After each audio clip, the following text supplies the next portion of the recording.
thank you for joining us on a live episode of the Old Ways Podcast as presented by us, the Old Ways Podcast.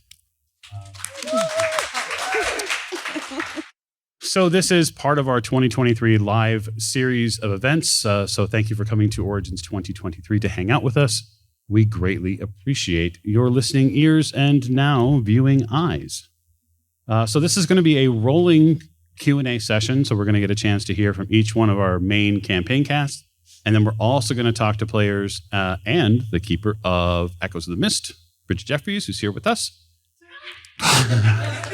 Hello. Yay. And Hey, then girl. we will also get a chance to talk to our very own OCEL, which is our deltagreen series of players. That's right, in the flesh. Okay, so as part of the Q&A session, part of it is questions I've taken from our backers and people that have messaged me directly about things they want to know about the show. But as is our tradition, I would like to go through introductions. This will be a little out of order as we're normally used to, so I will say theoretically to my left. Oh, hi. I am Tiffany, and I play Maeve O'Shea. Yay! I'm Morgan. I play Lillian Lane. At the end of the table. I'm Jake. I play Jack Doyle. Jack. To Mr. Doyle's right. I'm James. I play Dr. Sigmund Tartenbach. And last but most certainly not least. Something I wasn't sure I'd be able to say again. Hi, I'm Heather, and I play Stasi. And so just for our viewing and listening audience, those of you on Patreon who couldn't join us, or those of you who are listening to this over the podcast feed, our very own Lonnie, who played, obviously, Mr. Forsyth, who played Audle and now plays Mr. Drummond, could not be with us, but he is here with us literally in spirit. I'm sure there's an obelisk somewhere he's attached to. Oh, you beat me to the Lane Foundation cup holder. Oh, yeah. You bet. You bet. He's in a building trying to bet. figure out how to set it on fire. That's correct. Okay. So starting us off, I think one of the things that I want to start, I want to just go with left to right first, and we'll sort of snake through the process after that. I want to ask each one of you, when we started from my dining room table, what is your most favored memory from now, from then till now? Character memory or story memory? Well, I think everybody knows mine. No, they don't know until you say it. Yep. When Maeve's gravitational pull of her ass ruined the Juju house. It's the only ass with a damage bonus. That's right. That's correct. That's correct. All right. So Morgan, Miss Lane. Oh, well, there's so many, but one of the favorites, obviously, is when I shot Lonnie's character in the back. And 3 years later, almost three, I get shit for it. That's right. All the time. But I felt so bad. I really did. And then didn't tell him for months that it was me. Yeah. And a message, it's also important. Clearly, we're also missing Alex, who plays Sam, and who played Simone as well. He could not be with us this weekend, but he is here, likely in a shadow somewhere. Mr. Doyle, your favorite memory? Strangely enough, it's also when Lillian shot. I can't imagine why. Just good times all around. Okay. James? Mine, surprise, surprise, I'm of multiple minds on this, but I would have to say, and it's odd, but I have to say my favorite moment with Doc is probably when he joined the Dirty 30 in the cave in England. Though we may or may not have used the term on the show, we collectively refer to any one of us players that has had a character have to spend the 30 luck plus to survive. It's the official Dirty 30 Club, and I am thinking of making shirts. So when Doc was snapped like a towel and left on the floor of the cave, oddly, one of my favorite moments. All right, very good. And you, Stasi? It's again there's several, especially from the humble beginnings and at your dining room table to the what I came back to, which was an incredibly different setup. Stasi's journey is always been very personal. So there's probably two moments that that stand out. One is when we were really able to get into her backstory, and where she came from, which is not a funny thing, but it was very serious. But it was an incredible moment to be able to lay out and play out. And then I think the other one has to be the complete and utter dumpster fire that happened at Madame Lynn's house. That was completely and utterly unintentional, but I desperately tried to figure out how the hell Stasi was going to get out of that. And oh my God, that was nothing like I expected. It was probably one of the, not my finest moments, but definitely one of the most memorable ones. Certainly. Okay. I would say that the Masks cast has an amazing talent for singing campfire songs and roasting marshmallows around every dumpster fire that we see, and that's like one of our golden traits. I only lit one thing on fire. It was my apartment. It was her part. Yeah. It's not about quality. If you're going to do it, you're going to do it right. Yeah. Well, we had to It really is a share all the quality fire thing. lighting. It's quality over quantity. We're not peacocking here. You burned somebody's apartment down. Yes, Yeah. that's true. Thanks. Okay, so I guess for the listening audience then, or the viewing audience that's here, anybody have any specific questions they'd like the Mask cast live to answer while we're here? Ooh, that's a great question. Oh. Okay, so we'll start left to right. So you're like talking like any of our games that we have going?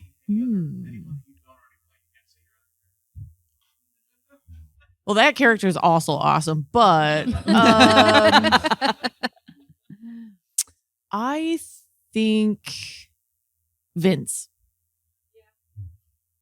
Yeah. I have a soft spot for Vince, and I love him. So He has a that would soft be spot one. too. Right about here.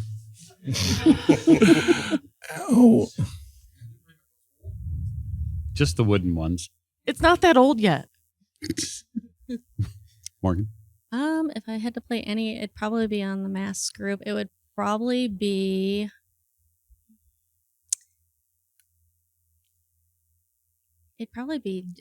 Jack, because he's like the boss of the group, and so then I could be in control of everything. You're doing a terrible job. by the That way. was totally unintentional. But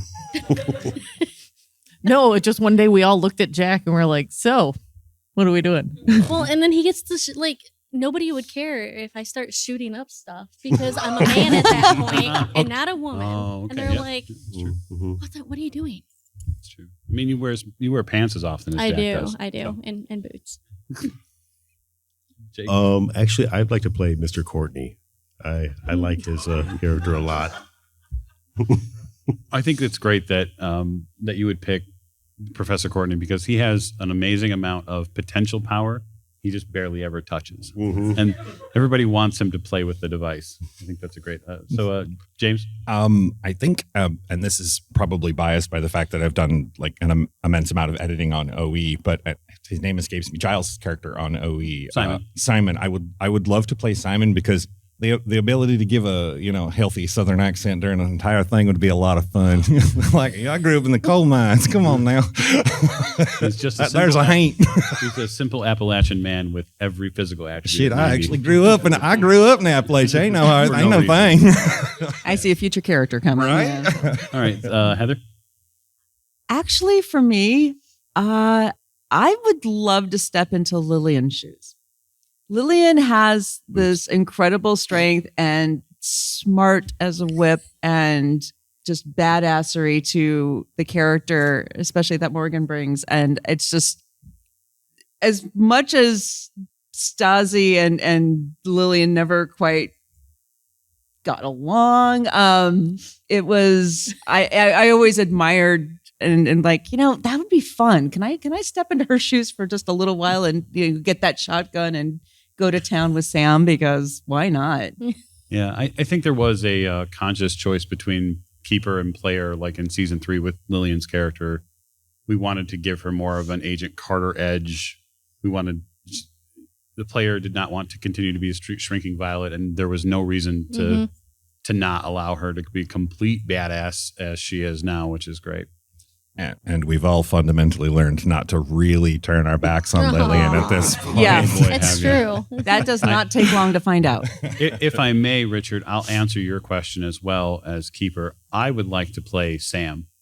Yeah. He would be my choice to play. And that's because seemingly he walks a fine line between making literally everyone angry and also being the solution to a lot of the issues and challenges that the group has, whether it's recon or whether it's combat. He's a sort of a Swiss Army character, and I like Swiss Army characters who don't necessarily have to be just the one thing. So it's a fun character for sure.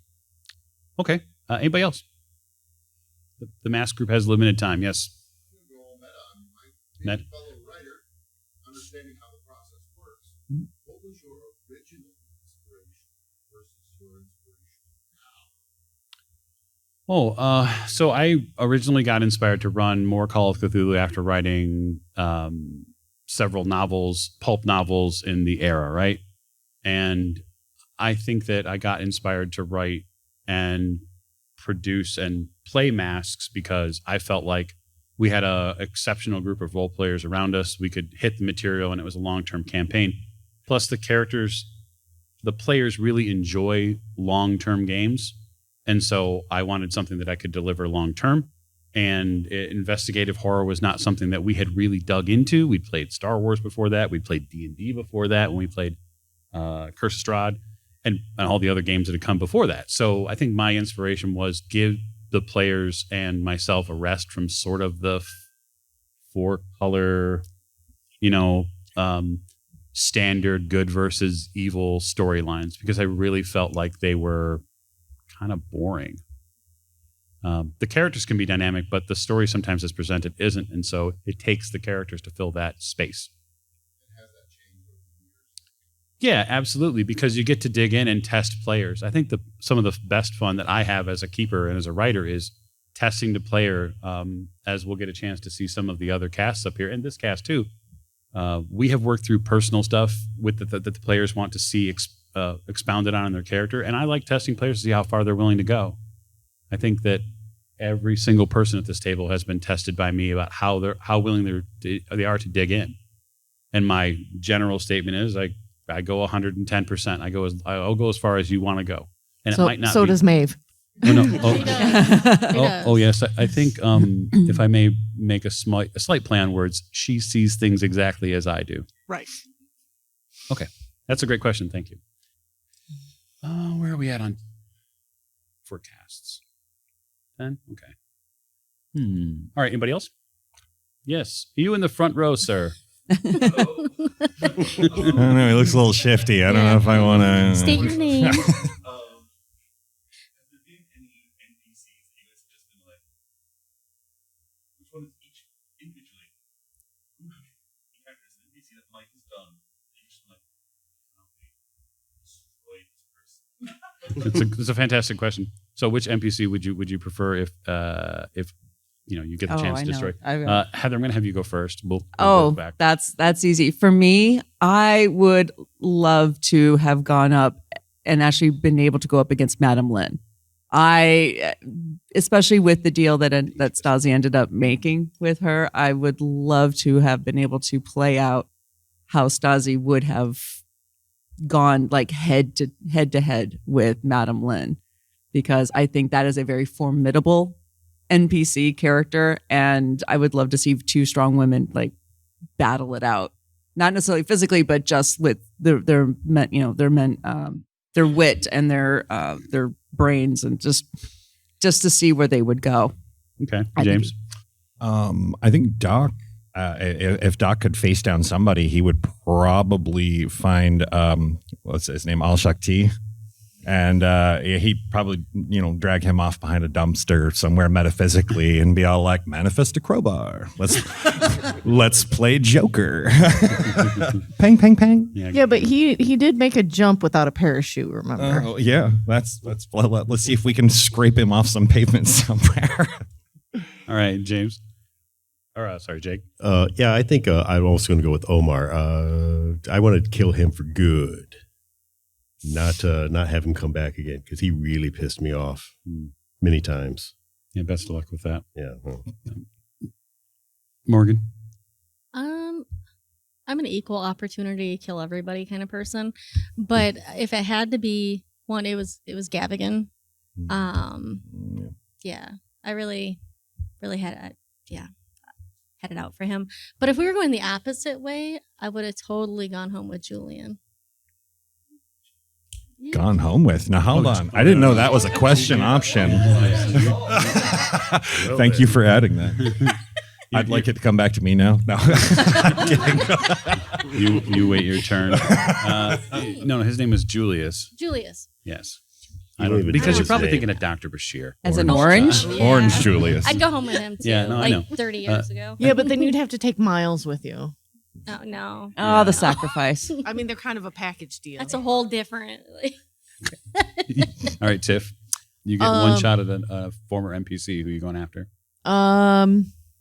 Well, I kind of have two, but the one wasn't that big. But yeah, Gavigan definitely was the one that made me mad the most. Because after that, I was like, oh, one of these guys again? Mhm. Like, I was mad, but like the first one, like he had to go down. And then because of Forsyth's arm. Oh yeah, yeah. And that also the ending of that. Yeah, that was. Anyways, so the other one would be whoever shot the doc when we were hiding under the table that made Maeve like break windows screaming and only had a knife and went after It was just a random dude. a creature.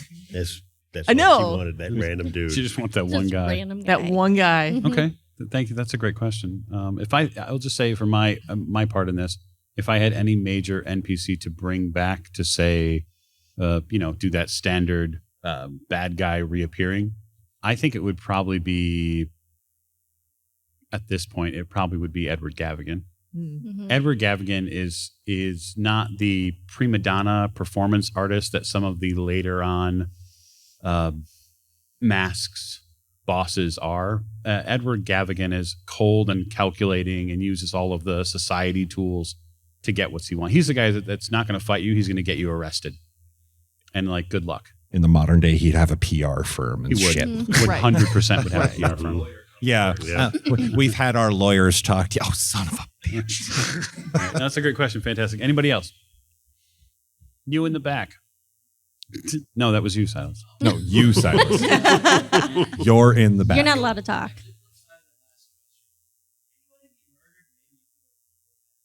Ooh, guilt. Guilt. Pass. Maeve, do you have any guilt? I'm thinking. I know Give it's a me- long list. Go on. Yes. Forsyth.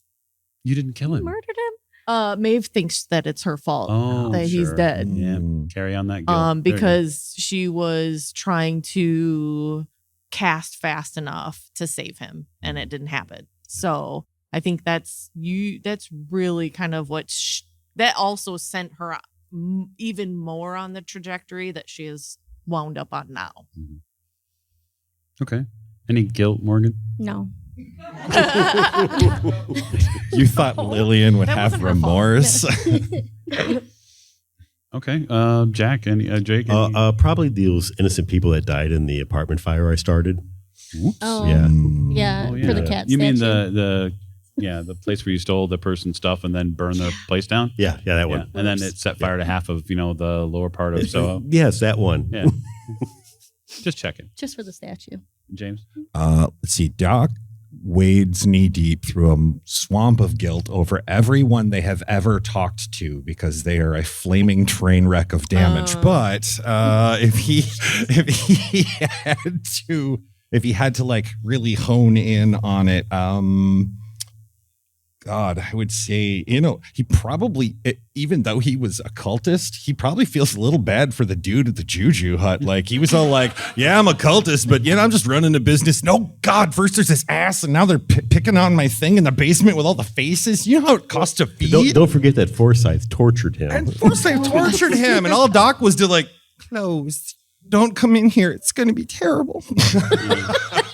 Yeah, there was a quite a face, the face turn there by Mr. Forsyth. Yeah. Yeah, he's all Forstall's like, oh yeah, we're gonna get information, and you're gonna give it to us if I have to take it in blood. Right. What the hell's going on? All right, Heather. I missed out on so much. I hate that. It's not necessarily that the person died. I think if there's one regret Stasi has is losing her partner, basically putting her partner's life in danger, and then having to break her heart on top of that. So if there's one thing that she would go back and actually try to change, it would be that. So it's not the innocent girl you fed to the gorillas. Fuck no. I didn't feed her to the gorillas. There was a girl and gorillas, and then shit happened. You know. You pushed her and then locked I the door. didn't push. Okay. I didn't. Yes, you did. I did not push her. I did not do that. It was okay. The plan. I mean, it is recorded. Very simply, the plan is that when Stasi opened the door, she had her hand on the girl. She was supposed to step back, and the girl was supposed to come with her. That there was a massive gorilla that decided to put its giant paw on the door to shut it, and then eat the girl. It's not my fault. Yeah.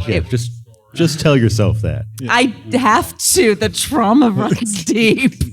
And on that note, we'll say goodbye for now to the Maskcast. Thank you. And we'll swap out for our OE players, if you don't mind. I don't know why I'm clapping. I don't know why I'm clapping. Because we're awesome. You clap because we're awesome.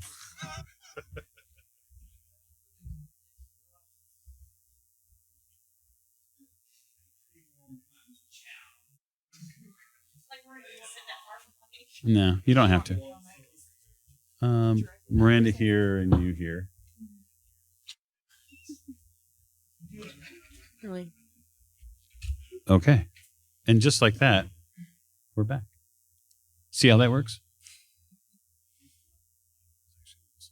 Okay. So, as some of you may be aware, because of the Orient Express show, James, shut it. Not a nickel for every time. This would be my hotel.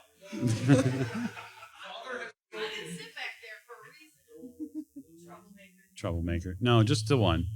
Bridget's fine. We love her. She ain't done anything wrong. Okay, so as some of or more of you, most of you might know, many of our OE cast members are overseas. And so they weren't able to make the show, but we do have a couple of cast members. And so we want to make sure that we get a chance to talk to our OE cast members too. So to my left. I'm Miranda. I play Maggie Bellinger. And to my right. I'm Rena, and I play Lady Elizabeth Fitzroy. Yay! So Horror on the Orient Express came out, a couple of years ago? 2020? 2020. We started during the pandemic, mostly as a method of, I don't know, trauma. Trying to deal with our own traumas, I think, probably. Mm-hmm. Because who wouldn't want to spend several years in a campaign in the middle of Europe? Anyway, Horror on the Orient Express is a fantastic campaign. If you haven't had a chance to listen to it, I hope that you do, because the players are totally worth your time and investment, as many of you know. So I think I'll probably start with a very similar question that I did with the Maskcast, which is, over the years that we've been playing together, what is your most favorite memory from playing Maggie? It has to be the switch from regular Maggie to goddess batshit insane Maggie, and the slow descent further after that. 100%. Yeah. Mm-hmm. You know what's funny is that's my favorite memory too. And the best part of the mania that Maggie rolled into is it happened at the table totally at random. It's a dice roll. And so it's a huge credit to you as a player to be able to just take that as it happened and then play. That's just great. So Rena.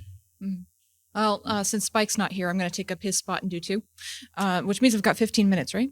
Yeah, go ahead. We love you, Spike. Just 15? So the first one is actually the episode with Ilyana. the Russian princess, where Lady E gets to essentially be herself, completely and utterly herself for the very first time ever, because she's seen as a queer woman, and as someone who is respected for her intellect beyond just the fact that she reads a lot of books. Just getting to explore all of those things because she is so private, and because she's always felt like she could never love the way she is made to love because everyone keeps trying to force all these men on her. Ugh.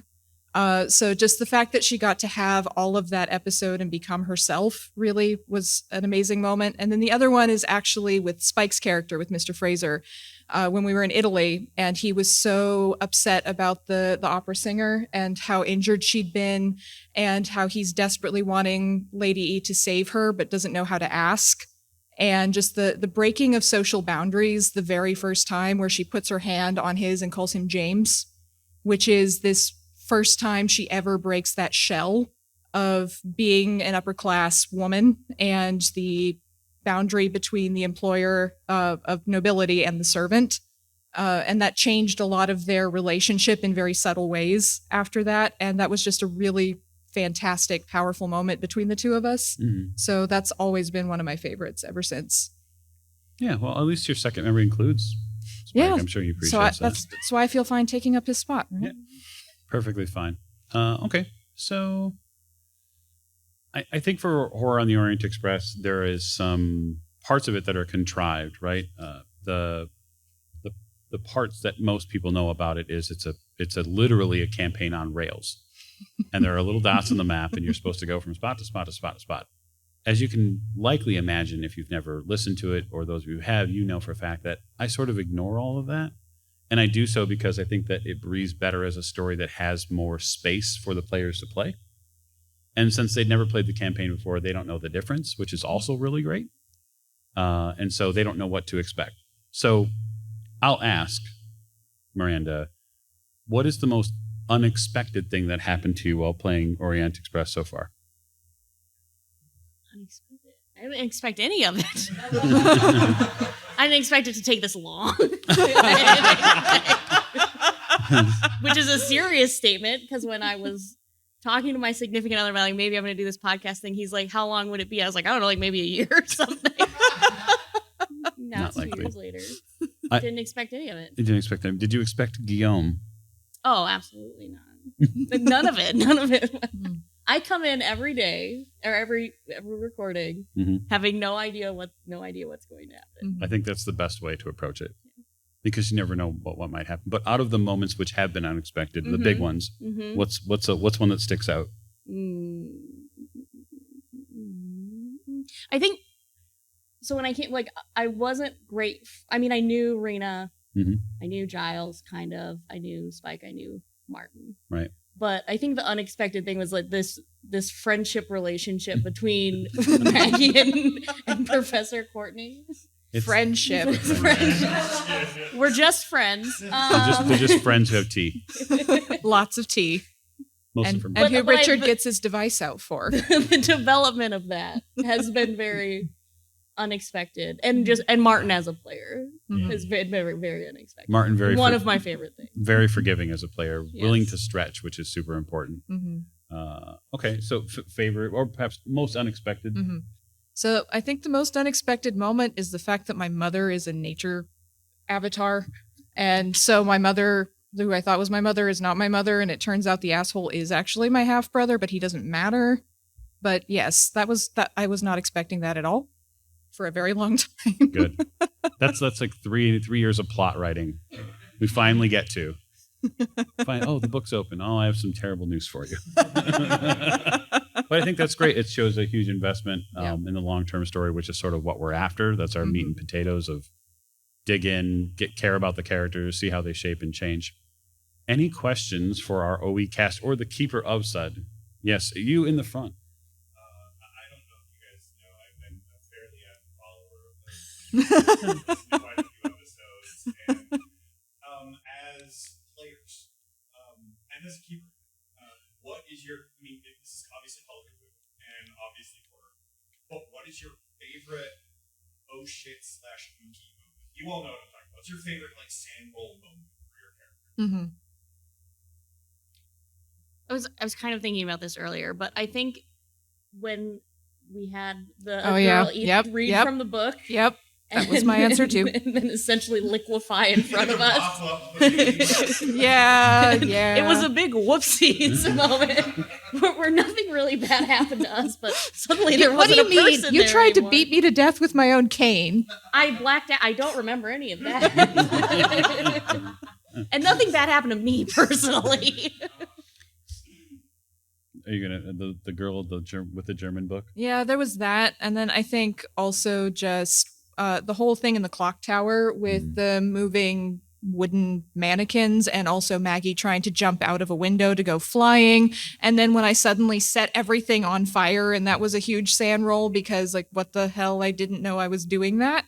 And then everybody was kind of going all over the place, and Alexander was there, and it was just sandblasting all over the place. Yeah, I don't think that any of the players or even the characters will ever view Italy the same. We're never going back. I had a good time. Yeah. I thought it was great overall. Maggie the Radiant came out of that series. Yeah. I mean, I want to go back to that clock tower, but business to finish. I think for the keeper, the girl with the book is fantastic because it sort of, I just sort of in session said, okay, they can't read German. I'll just say that there's a girl downstairs who likely has some smattering of German she understands. And I'll give her a passing roll, 20% roll to see if she can read it. I roll for her German, right? She rolls a 3. And I was like, she can understand what's in the pages. And then I thought, okay, to a young girl who has no occult skill, she has no points in Cthulhu Mythos, she has no understanding or basis for what she's about to read. She's rocking open this enormous, right? I don't remember the German word for it, unnameable cult or whatever it is. She opens this powerful mythos tomes and just starts reading. And I was like, well, what would happen? And so I decided to make a spontaneous Cthulhu Mythos roll. And I rolled a double aught. Oh, and I was shit. like, okay, well, we're going to just tip the whole goddamn table over right here. Yeah, and that was the start of the fun. That is the only thing I, the player, feel bad about in the entire thing. I have no regrets over any of my other decisions. I do feel bad about that one. Oh, we're doing follow-ups.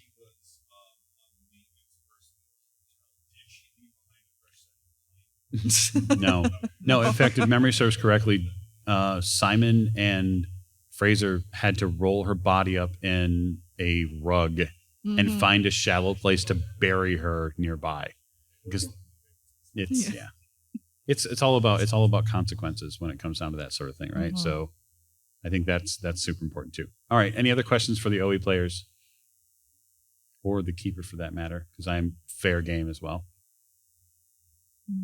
No, not like that. Oh God, the biggest red herring in the OE campaign to date. Spoilers, by the way, actually is Alexander Fitzgeorge. Bastard. He's an enormous red herring because he is somebody who gets the player's attention, who takes sort of the person who leads that party in a way, right? So the amalgamation, which is Lady Elizabeth and her personal assistant, and grabs them by the nose and says, "You have to pay attention to me. You have to pay attention to me because I challenge your status. I challenge your family name. I do all of this stuff that could totally, socially, royally fuck you up." And then all he's doing is just breadcrumb leading them to where mother needs her daughter to be. And after that, he's all like, "I'm out. Peace. I did my job." If we were answering the question, what NPC would you most want to murder? Not only Lady Elizabeth, who did try to murder him, if you recall, with fire. Rena wanted to murder him from the very beginning, and I'm still not sure I don't want to. I still don't believe he's a red herring. I don't either. I don't either. Until about 30 seconds ago. Yeah. I still don't believe it until we actually finish the campaign. I will not actually believe he's a red herring because I don't trust Mike. Yeah, well, that's good. You shouldn't. That's a great question. Nate in the back. character, so it's a long-running campaign with a lot of surprises. In terms of where you started with your characters, you had an idea of this kind of versus kind of crazy shit out of Maggie and that. What is the most maybe satisfying change that you've been able to bring into this character that you had no idea you could? Okay, yeah. So I'll just reiterate, just in case the mics and stuff didn't pick that up, the most satisfying change for the character long term. I disagree with you. I don't think Maggie has changed from what I originally perceived of Maggie because I didn't know what Maggie was going to be. I didn't really have a lot of backstory or who I really thought she was going to be other than this kind of freewheeling young American girl. And I think I've stuck with that. Thinks the universe revolves around her, you know. That hasn't My changed. character too, as well. So there hasn't been me in Maggie. So Pot Kettle thinks the universe revolves around her. Yes, well, what that would you hasn't say? changed. What would you say the most satisfying so far, beyond the Ileanacy? Yes. So the way I conceptualized Lady Elizabeth from the start was kind of this distant, removed figure because she has been literally removed from society. She has the status, she has the money, she has the title, but her family, the family she thinks was family for a long time, kept her away because she's disabled, she's a very intelligent woman, and she wants nothing to do with the men they keep throwing at her for some reason. And so she has no real context for the world at all, other than there is us and there is them. And so she kind of has this idea that she can move around with all the classes and everyone and just be normal because she has no idea outside of it. That's where she started. Right. And then she realizes as she's on this journey with Griffith and with Maggie and the professor and meets all these different people that the world is very different. And as much as she tries to keep this shell up to keep it out, it comes in. And so I think the moment that really shifted and caused the really satisfying moment is when she's doing the ritual to save the opera singer's voice. And she takes all of that damage herself, all of the magic points, and she loses hit points and everything because she suddenly realizes how much everyone else has been sacrificing and how much she has been kept out of it because of Fraser. And so she makes a sacrifice for him. And that is a huge moment for her. And that's when everything shifts into, she's still a snob, but she understands a lot more about how the world works and how much she's been sheltered from it. And we've seen her kind of move away into more of a direction of, I want to engage with people. And so she started calling Maggie by her first name, more or less, for most of it, and things like that. So that shift into being a person instead of a bit of a statue who reads books has been very satisfying to evolve through for me as the player. Fantastic. And now that I've deflected for think time, I have a real answer. Please provide us your real answer. Yeah, it's a good tactic. So if anyone backs us on Patreon and gets some of our postcards, I know there's been a couple of letters from Maggie in there. And I think Maggie puts on a pretty strong front, even insane Maggie. But I think the big change for Maggie is that Maggie's absolutely terrified about how this is all going to go down. And she knows where the train is headed for her. It's not necessarily a good spot. And so I think Maggie puts on a pretty big, strong front, but she's pretty scared, which wasn't something that I really expected for her. Yes, I think the old adage that might say, if you think this has a happy ending, you haven't been paying attention. I think might be true for more than one of our campaigns, but that's life. Mm-hmm. Okay. Anything else from the OE cast you could ask them or my keep? If not, we'll move on to our friends in Vampire the Masquerade, because we have some vampires to talk to as well. Okay, let's swap.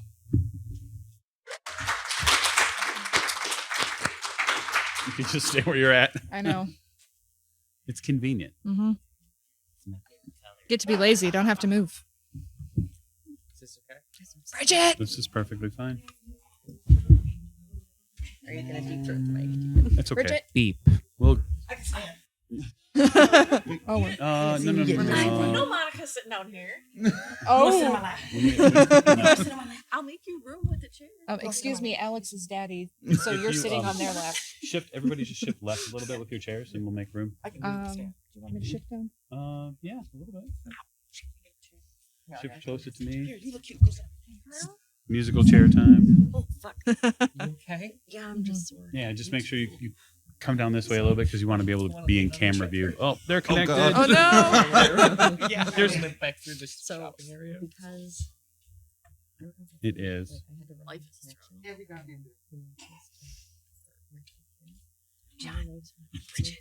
We're getting closer. Getting closer. We good? Yeah.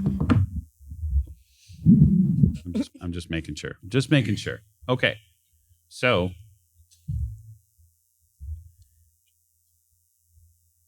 Vampire the Masquerade, as led by Your storyteller, or Hellspawn Herder, as I like to refer to myself, storyteller Rena. Yeah. And in that game, I get to play Marcus, your favorite, everyone's favorite brew, huh? Especially yours. And then who's next? I guess that's me. I'm Allie, and I play Katerina Bogdanovich. Go on. Oh, I'm a Toreador. God. Hi, my name is Tegan, and I play Rom, the shaman of Clan Malkavian. Which one do I introduce first? do I just do both? You get to do both. Why not? Yeah, you get to do both. Hi, I'm John. I've played Vince Markovich of Clan Tremere, and because that went so well, I came back and I played Sylvester LaViolette of Clan Gangrel. Thanks, bud. No problem, bud. No problem, bud. Tiffany again. I play Alex Giovanni of Clan Hakata. Yeah. Hi, I am Bridget Jeffries, and I play Monica West of Clan Salubri. Woo! Okay, so the world of darkness, as portrayed by Rena in San Francisco, is a complex minefield of both character, sometimes player emotions, but also the sort of churn that goes through a changing and reshaping of a city's, I guess, underbelly is the best way to put it. So I guess I will defer to you, as it is your game. Why don't you tell those of you out there in the land who are not watching or listening to VTM, as they should be, religiously. Yes. Tell us about your game. So, Vampire the Masquerade, as I conceived it, our San Francisco quote-unquote by night, even though we don't call it that, was conceived because I live near there. And there's a lot of shifting in the area itself, in the Bay Area, but in the human world, politically and socially, economically. There's a lot of difference between rich and poor, right? We've got one of the biggest income inequality and home inequality in the United States. And just things that cause a lot of friction and a lot of tension in the real world. And I loved the idea when I was thinking about it of these vampires and their whole complex political system and the etiquette and everything that goes into being a vampire in the world of darkness. And how do you interact with that shifting world in the kind world, or human, if you're not a vampire? Not that we are. But if you interact with it at all, how does it affect you in your own life and in the politics of the Camarilla, which is where we start, right, as being Camarilla? And how does it affect the Masquerade itself after the Second Inquisition? How do you keep hidden with all the social upheaval that's happening?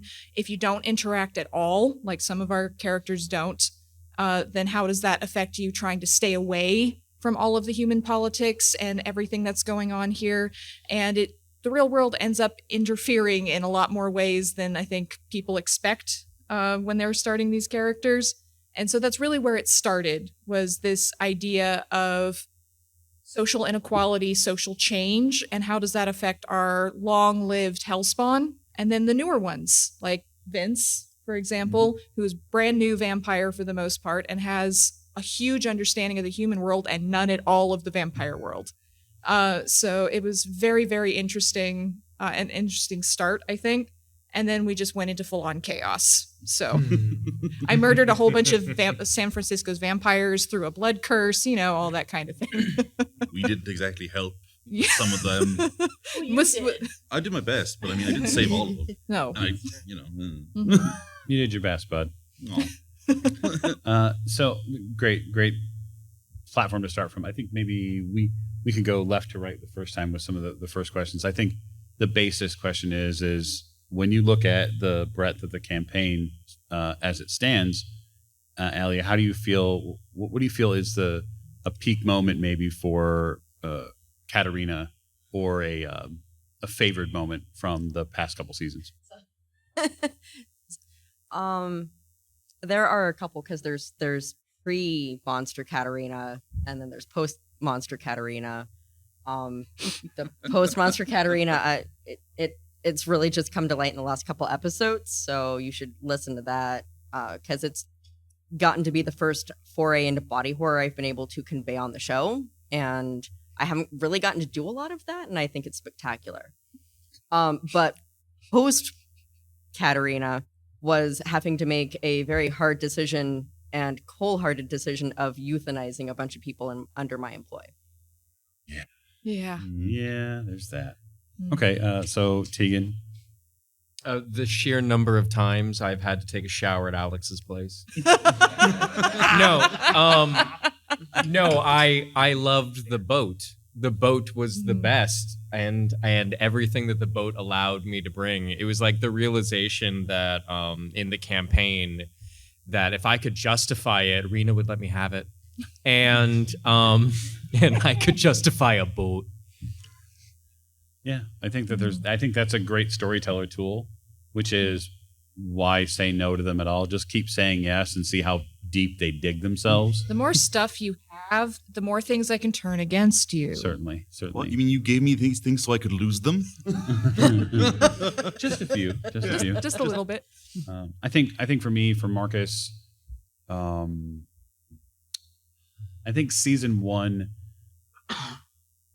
for him, one of my favorite moments is sort of getting a chance to the library scene, getting a chance to finally like physically uncork that character and actually let him do all of the more physical on-screen vampiric things that Bruja are able to do.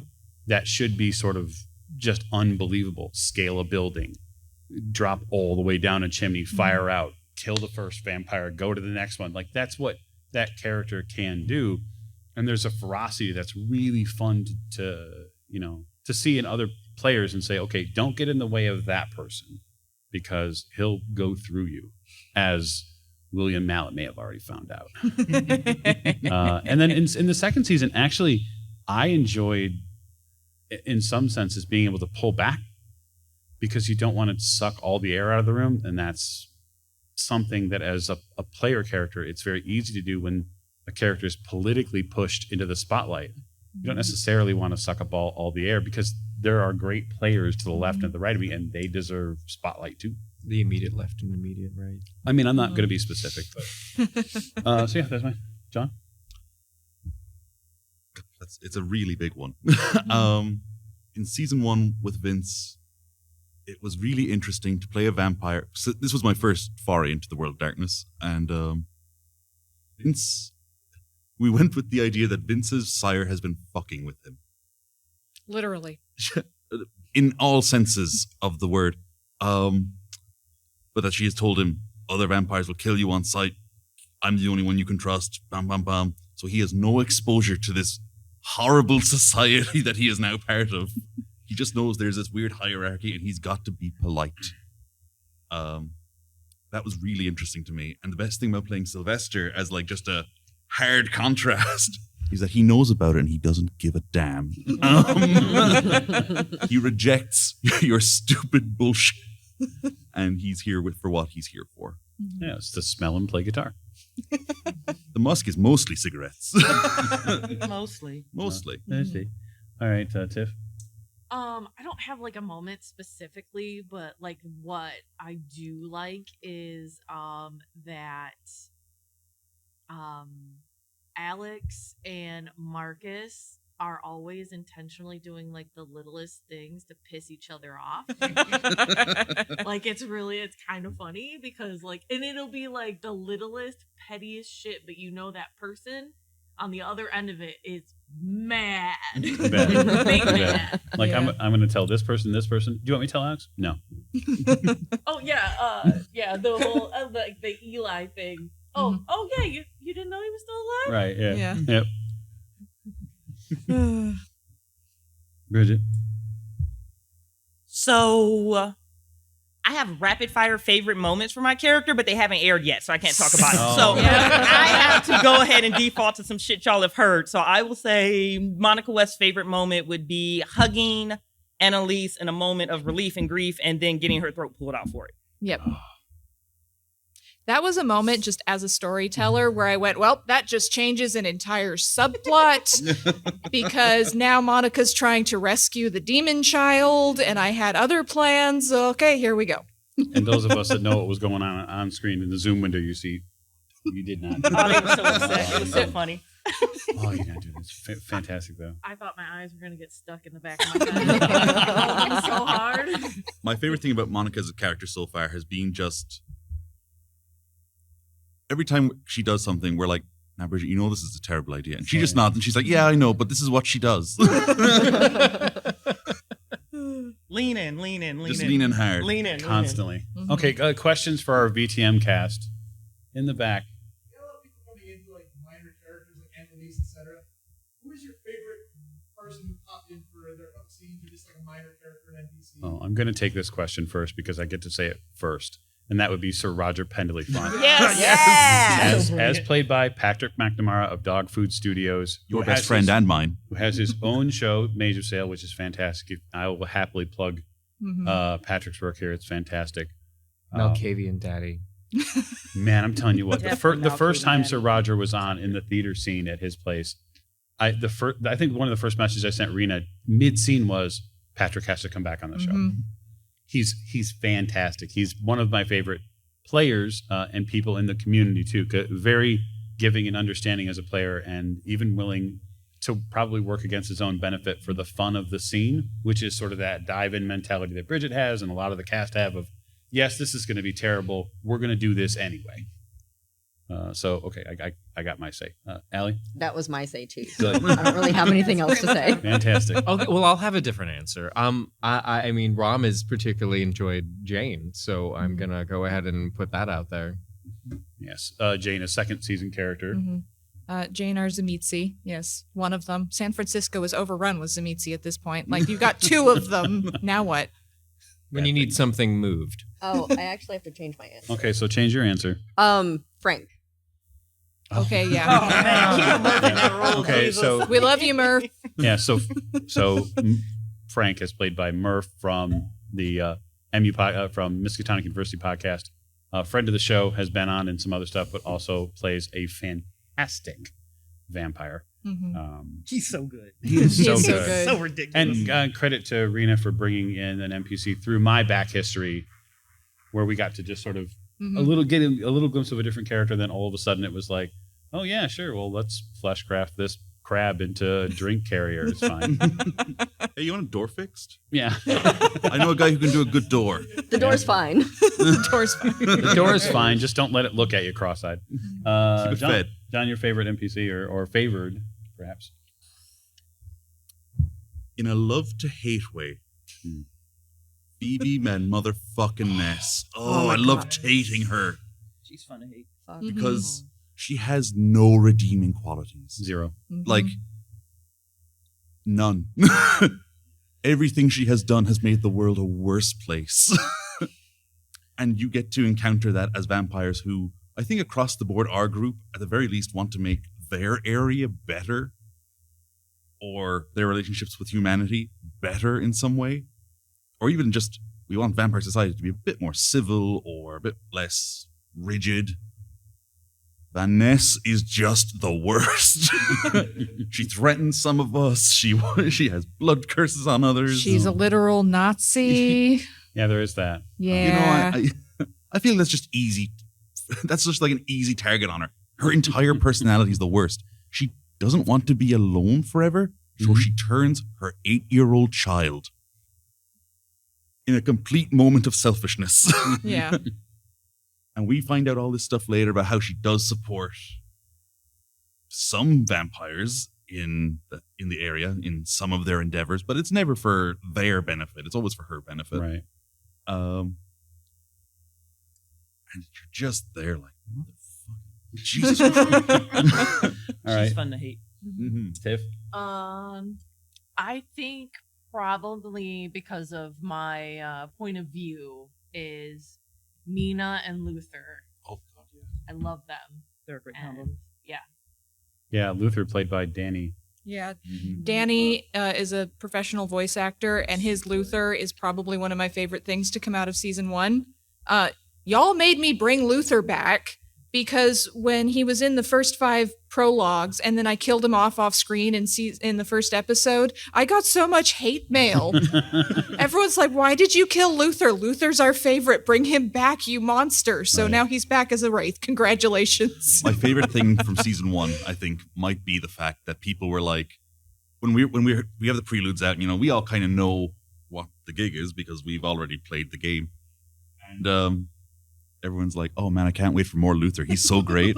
I can't wait to see how he interacts with the cast throughout the show. And we're just there like, oh man, he's already dead. You've posted this message. He's been dead for months.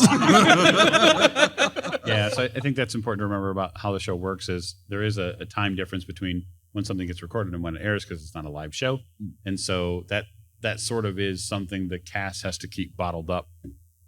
Any of our casts have to keep bottled up what happens, so that way there aren't any slips or oopses. I tell my dog everything. I know. Your dog talks to me. I tell my dog everything. Bridget. Favorite NPC, hands down, is going to be Chase. Rena has done beautiful things with that NPC. It's probably one of my top NPCs of maybe top 5 of all time in gaming. Like what they've done with Chase is amazing. One of my favorite guest appearances is definitely going to be Matt Doc Tracy. That was a delight to walk into the face first and not see it coming. Especially with as much as I talk to you guys, and y'all managed to keep that from me. I'm impressed. Chase is a great NPC. Bridget gave me some stuff. Here's what their basic relationship is. I trust you to run with this. And so I'm just like, okay, we're going full toxic over here. We are going dom. We are going gaslight. We are going, I love you, but also you're mine and you will not do anything I don't tell you, etc. And she just really lets me run with it. So that's a really great example of building an NPC relationship with someone you trust in the RPG scene. So Chase is probably one of my top NPCs as well, just because we have that relationship as player and storyteller, but also just I got to run with so much horrible toxic stuff. Yeah. Yeah. And I got to be evil. You don't need to enjoy it so much. I hate it. It's so good. Listen, I can't help what I am. I hate Chase. Yep. I'm hashtag I hate Chase. So I don't want to get away from the NPC portion without giving full credit to Scott Dorward from Oh yes, Scott. Good Friends for playing William Mallet, for playing the asshole Ventru of this story. Look, his camera turned on and we all went, I did not tell them that we had Scott Dorward playing a character. He popped up. And you literally made me fall out of my chair. Right. Yes. I was like, is that a banjo as I recall? I was like, I'm a fan and he's here. Yeah. So in the Zoom room, and when he appears, Tegan's playing a banjo, just muted most of the time. And yeah, it was quite a stunning one. But I wanted to make sure we didn't get away from without mentioning Scott. And Scott is the best villain. Yes, because you really feel like all his little things are so. Nothing's done with just this will hurt somebody. It's always and this will hurt this person in this specific way. It's a nice little twist of the knife. Yeah. Yeah. And he's really good at that. Really good. Really nice guy, though. Scott's great. Okay, so questions? Scott, yes? Best reach that should. Oh, shit. We all stare at Tegan. San Francisco Nightcrawler. Look, okay, hold on a second. So I had never played Vampire before. I think I played Werewolf for one game in high school, and that was a mistake. Did you say werewolf? Werewolf. And a pack of wolves. So like, but I was like, oh, well, I'm playing a character that's only been vampire for 10 years. So I purposefully refuse to read the lore and just learn it organically in the story. So it often gets me in trouble. They're like, oh, you're not supposed to be able to do this. Stop. Why are you walking around with a cell phone? And I'm like, oh, and then I'll just put it back in my pocket. Yeah, I mean, I think everybody loves the whole thing where I come out of the ocean and I've been bitten by the shark. And I'm just like, oh, it's a dude, and oh, sweet, an ankle, mine, and it's in my mouth. And then it's like, what am I gonna do with the body? And I just run off. And there's people watching and calling 911, and yes, so many background points. I was told I needed to eat, so I ate, and then I was like, well, I'll deal with the consequences after. And it was like, I actually don't know how to deal with the consequences. At all. Yeah, call Alex. Yeah, a lot of background points got spent cleaning that up, so that way it could be, a crazed, somebody who's high on drugs doing something terrible, or whatever mud we can shovel on it, so that way it's not easy to find. But expect more. Expect more breaches. Yes. Yeah, I think. I think one which was probably fairly difficult to explain, and I really don't remember how it got explained. Maybe it didn't, but would be the team up at the library scene, which probably destroyed one of San Francisco's oldest libraries because there were a bunch of just crazy people in it, and we had to deal with it. I'm sorry, San Francisco. Is that the one where you were like, you have one word for command? And I was like, I looked into the other vampire's eyes and went, Macarena. That was a bit later, but yes, That's like the next night. That was the vomit one, and he started projectile vomiting blood. That was that great, fight. yes. Yeah. I was gonna say the library is where Vince messed with his aura. Mm-hmm. That's a nice way of putting it. Yeah, diablerie. Choices. Yes. Yeah. Mm-hmm. Rom was there. Rom doesn't a good remember one. everything. But it was made. Look, I didn't realize when I started diablerizing the guy, there was a chance that I would have his soul take control of my body. I didn't know that was on the cards. So, but I think for the character, it was this moment of, oh, I'm getting my revenge. Mm-hmm. You fucked me. I am having my revenge. I don't care about the consequence. And the consequences were actually pretty bad in hindsight. I really should have checked what they were. They were pretty high stakes. Should be here all week. Tiff, any favored breaches or almost breaches? Well, I'm pretty good at cleaning up my own messes. However, And my messes. Well, the Trevor situation. We'll just call it an entire situation. but people stopped asking where he went. You're lucky his sire died first. You are very lucky. No, when that happened, I was like, I'm in. For sure. I'm absolutely. Bridget, any favorite breaches or fuck ups or? Yeah, ask me that in like August. And I'll come right back to Discord and answer that question for you. Actually, I just realized I didn't actually answer the question. I went on this weird tangent. Well, please do, John. Vince having a basement full of bodies. Yeah. And not knowing what to do with them. And he's just like, well, I can just leave these here, right? Except that the ghost that actually owns the house says, no, you can't. Get that shit out of my fucking house. But we recycled them. We did. We used them for stuff. But, You just walk in there. Hey, buddy, what's going on here? But yeah, that's I have 8 bodies from a blood magic ritual and I don't know what to do with them. Zombies. In a van.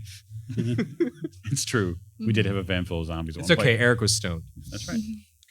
He just thought they were all really. passed Eric, out. all Eric wanted was just a pizza party. Let's be honest. Yeah. He's such a good boy. Mm-hmm. Oh, favorite breaches? I'm gonna have to agree with Bridget and wait. Gotta wait a few months. Some of my favorite breaches, but have not happened yet. But I will say, doing the hit on William Mallet on an airport tarmac is probably one of my favorite scenes, because it went from 2 minutes of Google Map planning while the recording was happening to saying, okay, we're going to go here and here, and getting that information to our storyteller, and them being able to say, yeah, okay, this will work, and then literally spearheading the Tremere's or the Ventru's limo before they could get to their plane, and then bitch beating him on the tarmac. And it worked out really well because Marcus got all of Clan Lasombra on his team, and the way they can manipulate the shadows and create darkness with Oblivion and all of these other things, like kept it from being an actual full-on masquerade breach, because you've got 11 at that point, Lasombra just going, nope. You don't see Nobody a thing sees anything. except a big blob of darkness. Nothing's happening in there, don't Yes. I mean, there's no cameras at any airport I've ever been to. Yeah. That's what the darkness is for, Tegan. Okay, any final questions for the VTM cast? It's okay if you've asked a question before. Yes, the amazing Matt in the back. Yes. From Sir Roger. Oh. Basket of puppies. The metaphor. The basket of puppies. I would just say, and not to play a cliffhanger on you, but stay tuned.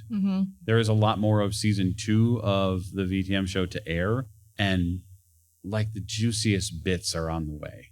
I cannot stress that enough. The end of season 2 is an absolute home run. I feel confident saying that. If it doesn't rip your heart out and eat it in front of you, then I don't know what will. I will say, like, since you brought that up, my favorite thing in the first half of the season is Sir Roger coming in because, like, okay, I am bringing in Patrick for this post-Mallet because Roger's amazing and we need to restructure the whole society anyway. I don't know what he's going to do. He's a wild card, so I'm going to sit back and see what happens. And him introducing this fucking vampire union, I'm just like, fuck, now I've got to rewrite another bunch of things. Right. Thank you. Yeah, no. But also just everyone's going, Sir Roger for Prince, and he's going, no. And then Katarina's like, Sebastian, you should be Prince. And Sebastian just immediately goes, Sir Roger. And then just it all goes into this, we don't want power. We don't want power. Right. How do we restructure If the everyone power? rejects it, Rom will be Prince. Yeah, and that's what we're all worried about. Yes, no. Yeah, but in as far as the puppy stuff goes, the sort of basket of puppies when it comes to the princedom of the city, my favorite part of that scene is when at random, when I get accused by the Ventru Primogen of murdering another kindred, getting Sir Roger to pipe up and go, no, actually, he was named Prince and thus has praxis and could have killed him legally under our rules. So you don't really have an argument here. There was no talk about that. That's just Patrick being a good player and knowing how vampiric society works. Yep. And I laughed my ass on mute for literally 2 minutes. It was great. Okay. I think that's it for our VTM cast. So thank you very much, all of our vampires.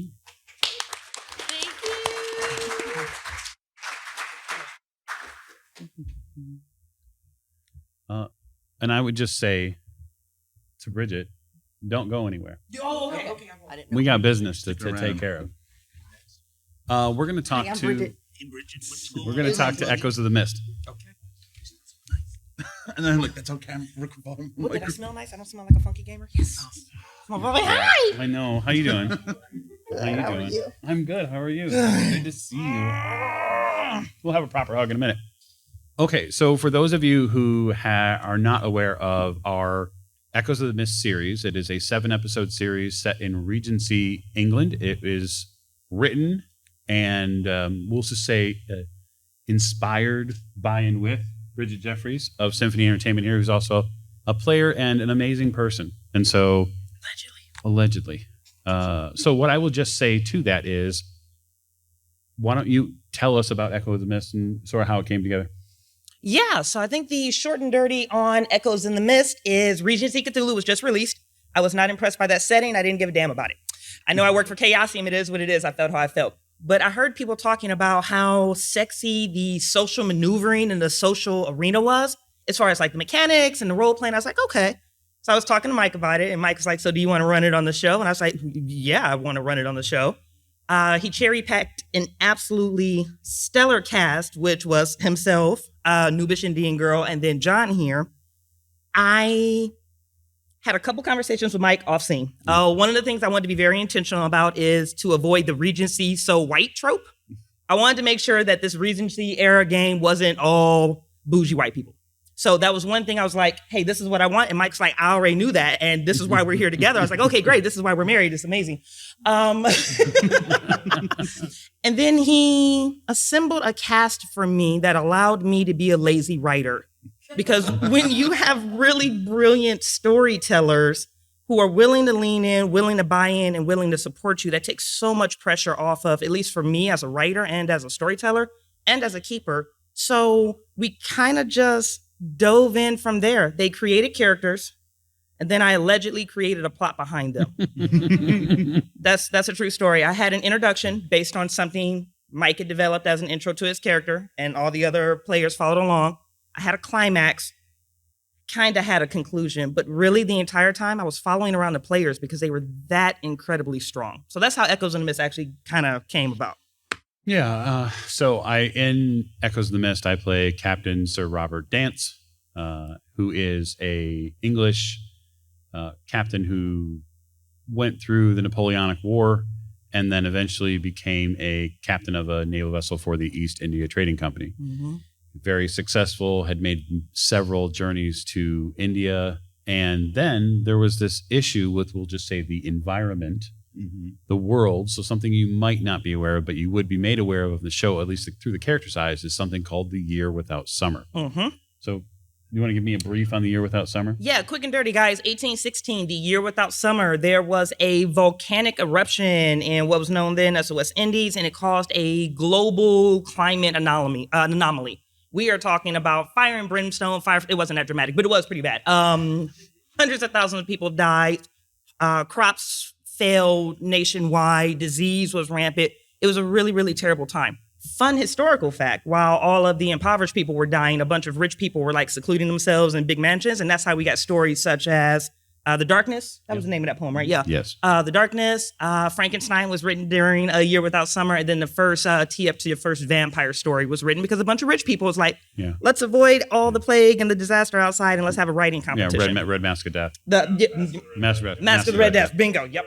So yeah, good times on that. So that's what happened during that year. And I was like, that is a really interesting backdrop to throw some humans in and see how they interact with the world and interact with each other with such a massively traumatic event happening. So that's where we place the story.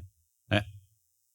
I think it was when I got that placement idea for the story, but when I heard it from her and I was like, okay, how amazing is this that this event sits in that era and then can also be paralleled with literal modern day current events of global climate change. There's all these touchstones we can still make with it. Yep. And have people go, oh yeah, the world is not only bad, it's royally bad. And all you have the haves and the have-nots, right? Mm-hmm. So you have that fantastic story. So, John, tell us about the character that you played, if those of you who are not aware of. I love the character so much. I played Hugel Bartleby, and I decided I would be the guy who shows up in the stories from this period, but you never have stories about him, really. He's kind of covered, but he's mostly just this guy in the background that everyone's like, oh, you don't want to be like him. So I decided he was from kind of minor landed gentry. He'd made certain life choices. The black sheep in the family. Yeah, he did. Well, choices. Didn't give a fuck about the consequences to anything he did. That's sure. Mm-hmm. And then had to kind of go to sea. So, he goes from being low level, kind of, pretty okay, to I have to enter the Navy at the lowest possible rank so I can get the hell out of here. Mm-hmm. And all this stuff is behind the scenes, except that it comes in because Bridget's fantastic at working all this stuff in. And I was just like, oh yeah, this guy's made these terrible life choices. But he goes on to become a war hero during the Napoleonic War by working with Dance and just being generally a ruthless second in command who will take a polite order and just say, I know what you mean.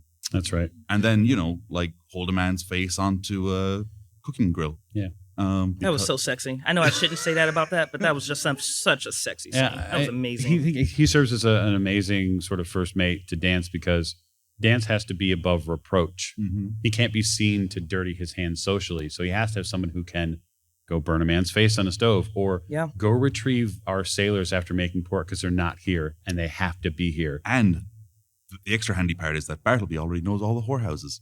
So he's probably a regular in all of them. Yeah. He knows where to go, where to ask for folks.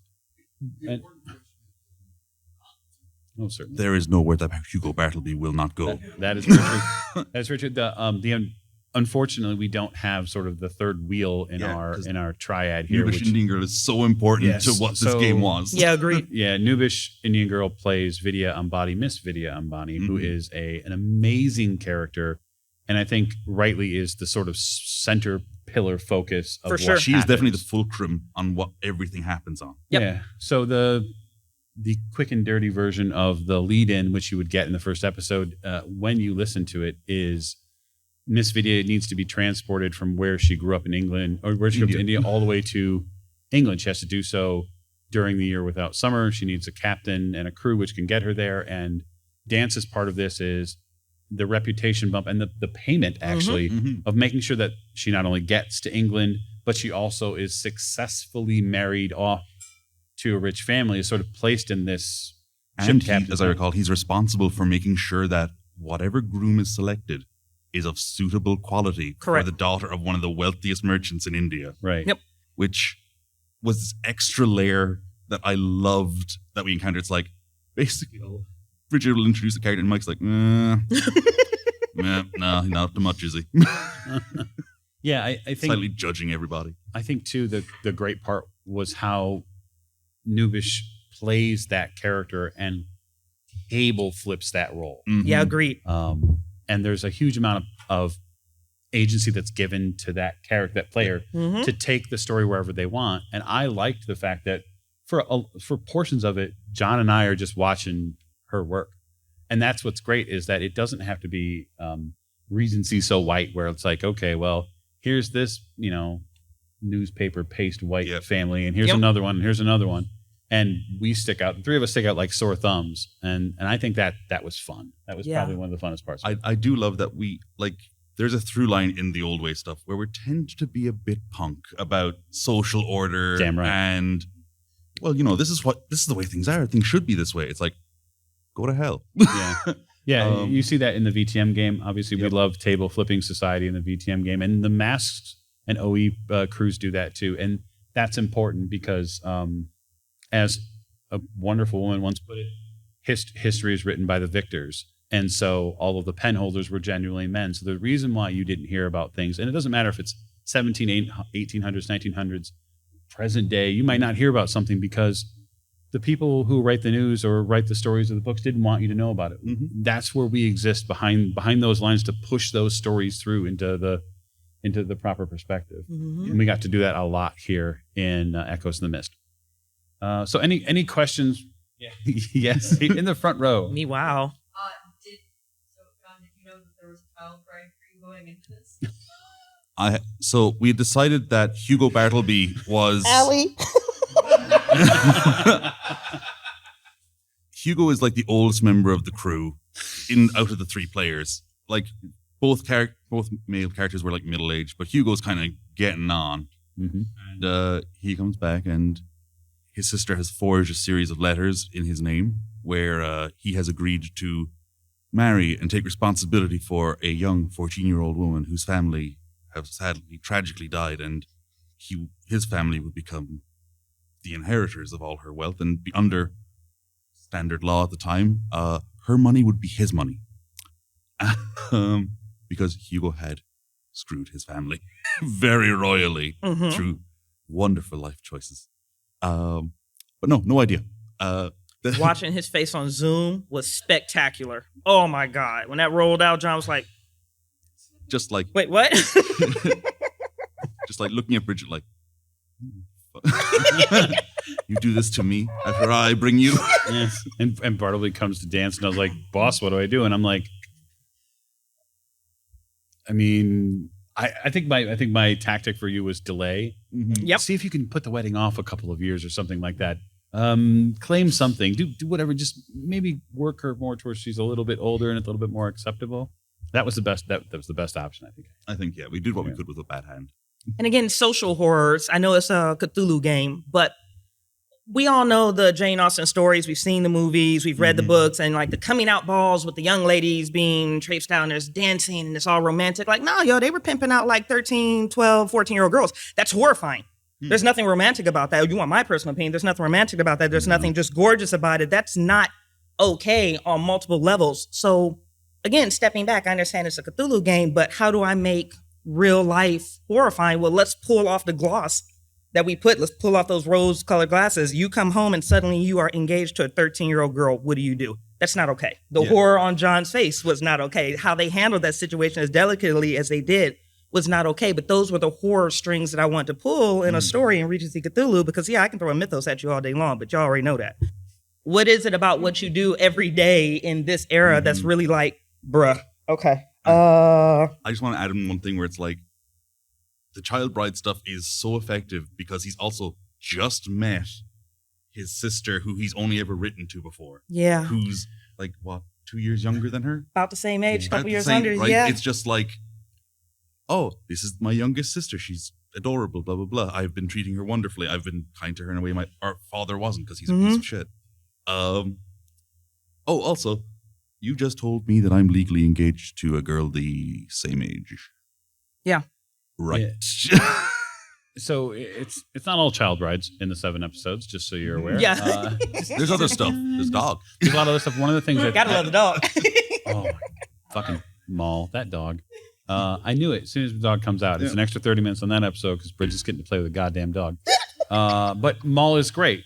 And the other thing that's really great in this story that I think that you did super, super effectively is you'll all get to listen to it if you haven't yet, but the mythos portion of this story enters very early.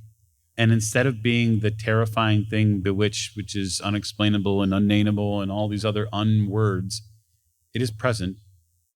And the only thing that is that there is, there's really nothing you can do about it. Yeah. Yep. And I thought the slow creep of that terror was fantastic. Thanks, babe.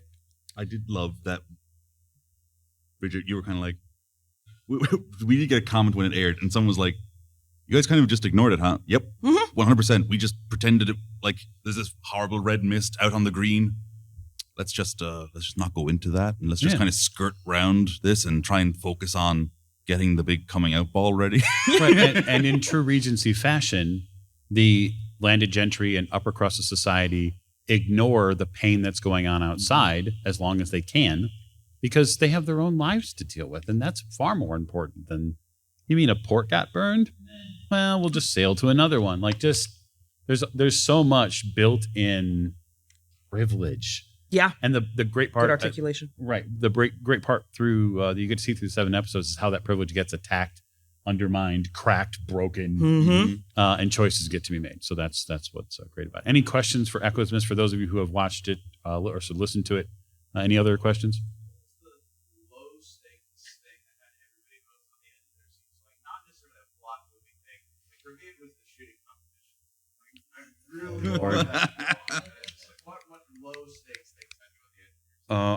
For me, the shooting. See, this is maybe the thing that didn't play out all out throughout, but was sitting hanging in the background for me. Miss Ambani is my charge. Anything she does that lowers her reputation can affect me. And if my reputation isn't at a certain level to where I can get in front of the people I need to marry her off, I fail. I'm done. That's my fail. And so the firing situation, the fucking gun that is badly loaded that goes off and bad things happen. I'm like here in the Zoom window. Bridget's gonna ding my reputation score. Like, here comes the reputation score ding. She did what in front of how many people? Yeah, good times. Yeah, so that's probably mine for the most part, was having to sit on pins and needles. And the cool part is Noobish, the player, and then Vidya, the character, throughout those episodes begins to not give a shit about what happens. And then it's like, oh, okay, so you don't care if you ding your own reputation, and you also don't care if you break mine either. And so that's like, and I have no control of what happens in those scenes. I'm not even in them. I get to sit by and watch. super funny on that. Noobish Indian girl had an aha moment about how like, oh, I can ride dirty on his reputation. At one point, she asked out of character, was like, so how much reputation do you have on your sheet, Mike? And Mike's like, why? How many points do you need me to give you at this point? It's like asking a vampire how many blood points you got in you. Just out of curiosity, asking for a friend. Right. So yeah, that's probably mine. You know, I'd like to know for idle curiosity. Yeah, just asking for a friend. Low stakes for me was throwing potential bribes at Captain Dance and trying to figure out which one he was going to bait for. That was probably one of my favorite, most low stake moments. Like, which one are you going to go for? Let's throw 3 and see what happens. Mr. Rockmore forever. Mr. Rockmore forever. She's down to clown. Mike, She's a ride or die kind of lady. She is. You know what? She did. She did. That's exactly what she did too. For me, it was really fun playing Bartleby because he doesn't really engage with any of the society stuff. Like, his entire job is to skirt it. So, one of my favorite things that we didn't really focus on, but it's just making sure that what Captain Dance says happens. You were intentional about that. That there's these meetings with all the local gentry and stuff, and there's guys who are up there, and just making sure that they've done what the captain has told them to do. And that they've made sure that the resources he said to put in place are put in place. Yep. We could have played that game forever. We could still be playing it right now, to be honest with you. That's a factor too. Yeah. Before the final episode recording, even before that, second, third episode in, I could have given Bridget 10 more episodes. We'd play. It's a fantastic setting. And the energy that the 4 of us have together was everybody fed into everybody else. Oh, yeah. 100% buy-in, which was great. Okay, any final questions that you might have for our Regency Cthulhu Echoes in the Mist team? No? You're all right, well, I will bid them adieu with an applause. Thank you. Hi, John. I'm Bridget. What's up, Bridget? It's nice to meet you. Welcome to America. Oh, thanks, buddy. Okay, so now I'd like to call our final group, and that is our members of OCEL, our Delta Green team.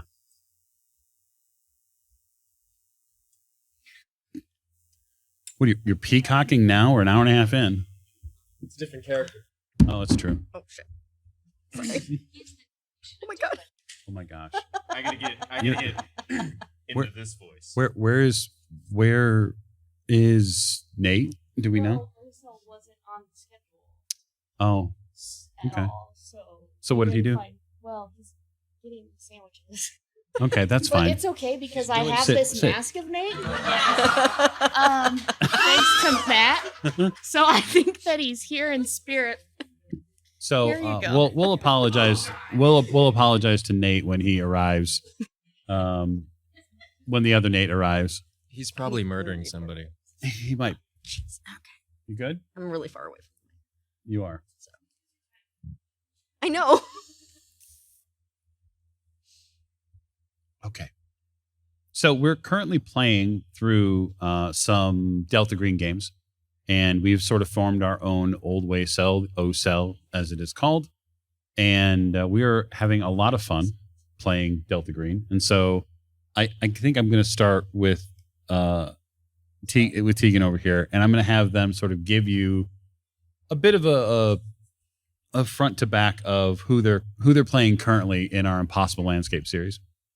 All right, so I'm playing Brett Hawking, Young Butt, and some other, I don't know, there's a different name on my badge. I don't care. O'Neill or some shit? O'Neill, Agent O'Neill.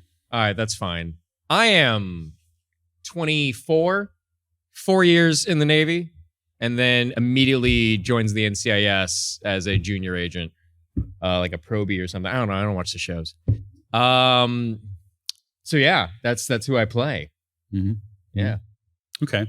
So we've got 5 episodes right now out beyond the preludes. So I would say, just to let you know, I'll give you all sort of the marker in the story where we're at, just so you're aware. You've recently listened to a cassette tape that's been found. So from Hot Tunes, right? From Hawkins' inception, yeah, right in Norfolk, yeah, to Norfolk, Virginia, right? The cassette tape. What do you think What do you think his frame of mind is right now as the investigation starts into Abigail Rudd's apartment? Bullshit. Absolute total bullshit. This is terrible. I don't know what I've gotten into. But look, I've got more confidence than I have skill, and that's enough to get things done. It is totally how that agent operates. Food is always on my mind and is absolutely essential to any sensory experience for the listener. I've carefully thought about all of you every time I select a particular food to demand that we talk about for the next hour in between. So get those chorizo burritos ready. Okay, fair enough. Ellie, tell us about your agent. Like, what's their name? Who are you? I don't know. Think hard because I'm working on it too. I'm Agent Ward. You are Agent Ward. And I'm in my mid-30s, and I don't have like any significant like emotional attachments to anybody because the ones that I have are bad, and I don't want them anymore. Well, no, I mean, you might want them at some point, or you might really not want them at some point, especially if we're talking about familial relations, right? Yeah. Lost, possibly dead sister, likely dead sister is not a good way to start the whole thing. You can trade those bonds for things off the prize wall. I don't think that's a prize wall. No. But would you like to have what's behind door number 2? And the kind of just general standoff niche is something that I haven't gotten to play in a character before, so that's very fun to explore. And just the Tegan kidnapping me to be her partner in the game. We gotta get shit done. Yeah. Like, we gotta get shit done. I'm actually Navy in real life. And I'm a faceless government worker for my day job now. And so it's like, oh, this is just me, but with spooky. So it's exactly that. It's like, oh, well, we're just going to get the stuff ducked out. Yeah, that's fair. So Dr. Aaron Weber, as played by. So I figured that I was going to say it, but I feel like you kind of stole my thunder. It's Dr. Aaron Weber. I was concerned. It's my name. I was concerned you didn't know. It came to me. Okay. And played by Miranda. That's me. That's right. That's me. And I feel like I'm out of my depth a little bit in Deltagreen, which is great, and I love playing it, but it is out of what I would normally play. Dr. Aaron Weber is like a nuclear scientist that is absolutely over her head by joining this group. Loves birds, strained relationship with her child, not the best parent. Yeah, your traditional 90s parent. For traditional 90s, yeah. I'm glad your dad dropped you off. Please go play outside. Mom will be back later. In several hours. Cook for yourself. Thanks, Correct. kiddo. But yeah, no, it's fun to play a character that feels as in over their head as I do sometimes in the game, but it's a blast regardless. Good. Yeah, I think Deltagreen for us is going to expand in our offerings. We've had some stuff beforehand before this OCEL. Obviously, there's Fever Dreams, the 3-episode series that was put together by James, storyteller James. We had a fantastic time for those of us who got a chance to have some seriously scary motel vibes in that series. So any questions for our Deltagreen OCEL players by chance? They haven't gotten used to us yet. I mean, it's only been 5 episodes. Yeah. It's okay.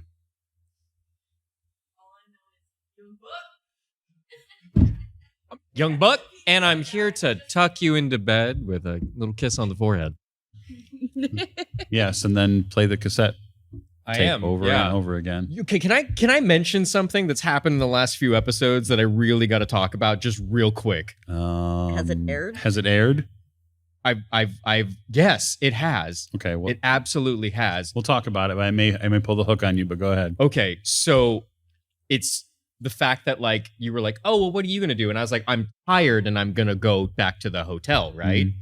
And then that's when you all go start poking at some things on the wall and all started like, ooh, look at the thing on the wall. ooh, look at this thing on the wall, and you're all shoving it in each other's faces, and I'm in the hotel room with chorizo like grease on my chest in boxers, and I'm like thinking to myself during that scene, I'm like, I didn't get to see the thing.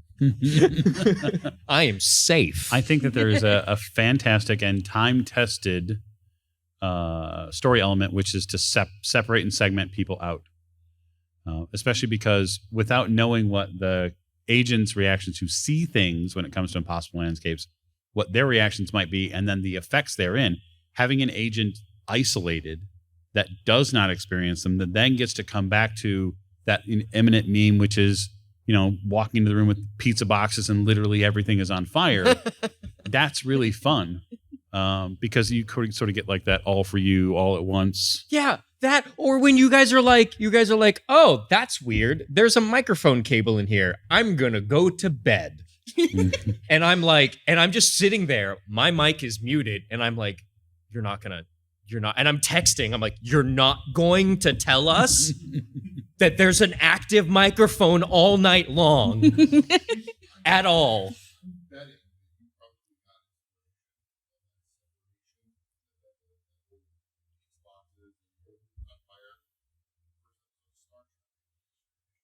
Maybe. I think the truer inspiration probably that could be one of it, but I think part of it is knowing the player is an extrovert. If you want to make an extrovert pound the table for something, you isolate them. You put baby in a corner, and then they get real revved up. Baby in the corner, and so that way, when you turn them loose, they're ready to dig their teeth in everything that they can find. And that's great because they're sort of like a wind-up toy. It was fun because you were like, I come back into that scene and I'm like, there's a fucking microphone. Grab it now. We're moving. You on me. We're going. We're going to go handle this shit. Yeah. We're locking it down. Fantastic. Okay. Yeah. So I think barring anything else, we'll probably close down. We're supposed to be out of here in about 8 minutes. Anyway, a couple of things that I want to mention before we get going. For those of you watching later on or listening later on, you get a chance to check out the show at theolldwayspodcast.com. You can, of course, subscribe to us on YouTube. You can find us on Twitter if it's still around at this point in time when you watch it, because you never know with social media. I did want to say, I know a lot of channels are doing impossible landscapes, but we're the best. The best is yet to come. It's hard to talk about so stuff much because more stuff so much of my favorite stuff is yet to happen. Yeah, this is sort of like you'll get your London falls down moments in this show, I think. This is not a spoiler, I promise you. But it's always great when a GM is like, I have a video I need to show you of what it would look like if you did this in real life. And then you're like, oh God. The horror. Wait, what?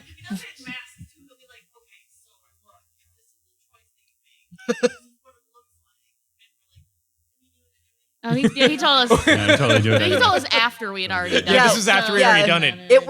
We got that information after it happened. We're like, oh.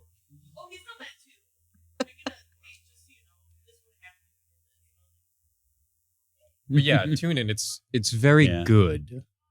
And it's an every other week show, so it's not something that has to pile up. It won't. Hopefully, people can keep up with it, and then sort of see where the Delta Green O-Cell grows from there, where it gets its tendrils into, which will be all over the place if I have anything to say about it. Yes. Yay. So for all of the cast members who joined us up here, thank you so much. For those of you in the audience, we greatly appreciate it. Thank you, and good night.